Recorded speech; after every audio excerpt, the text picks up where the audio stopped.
Ramayana, Part 45, Ravana disgraced.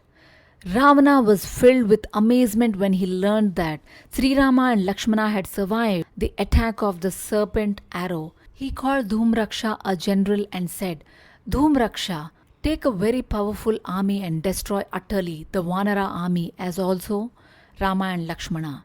Dhumraksha accordingly came to the battlefield with a large army. A fierce battle ensued between the Vanara army and the Rakshasa army. The Vanaras hurled boulders and trees and broke the heads of the Rakshasas. They broke their legs and arms. Their heads burst open. Their teeth dropped. Their tongues were outstretched and their limbs and organs like the ears and the noses were crushed. The Rakshasa forces were not passive.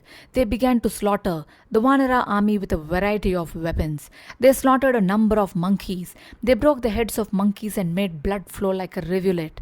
Using their clubs and maces, they turned the monkeys into masses of flesh, the entire body covered with blood. As this fierce battle went on, Hanumanta started a duel with Dhumraksha. Both were mighty warriors. Both fought with an iron will.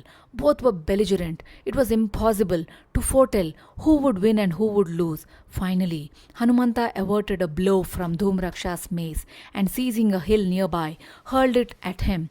At once, Dhumraksha fell down dead and his army ran helter-skelter. Ravana was upset when he heard that Dhumraksha had been killed. He sent a general called Vajradhamastra to the battlefield, but he shared the fate of Dhumraksha. Angada killed him. Then came Akampana. Hanumanta slew him.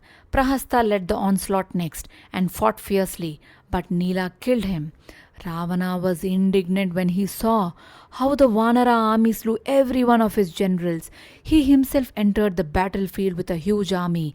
With him came several generals like Atikaya, Pishacha, Trishira, and Kumbha, wielding a variety of arms. Lakhs and lakhs of Rakshasas came with Ravana. Some had 2 faces and some 3. Some had the faces of horses, camels, and pigs. They were all ugly. The eyes of some of them sent forth fire. The Rakshasas all came roaring, ready for battle. The Vanaras too prepared to meet the fresh challenge. Sri Rama and Lakshmana strung their bows and stood ready. Ravana shot a blazing arrow as if he would burn the entire army. Sri Rama cut it with an arrow. Enraged, Ravana began to rain arrows. Fire issued from his arrows. The fire was fierce, as if it would burn the entire army. But Sri Rama effortlessly subdued them. He cut Ravana's arrows on their way. When Sri Rama and Ravana were fighting, it was as if 2 mountains clashed. The earth trembled as they shot arrows. As one astra cut another, blinding flashes of lightning issued. There was a deafening sound of thunderbolts. Fire broke out like a forest fire. Sri Rama felled Ravana's crown to the ground. He killed his charioteer. He broke Ravana's chariot and pierced his armor. Ravana's body was full of wounds. As blood streamed from Ravana's body, Sri Rama said, Ravana, today you have been thrashed. Go to your palace and rest. Disgraced and boiling with anger, Ravana returned to the palace. He was wretched as he said to himself, did I have to be granted my life by Rama? I have never known defeat on the battlefield, and yet I was humiliated by a mere man. Is there no one to avenge this disgrace? So he wailed.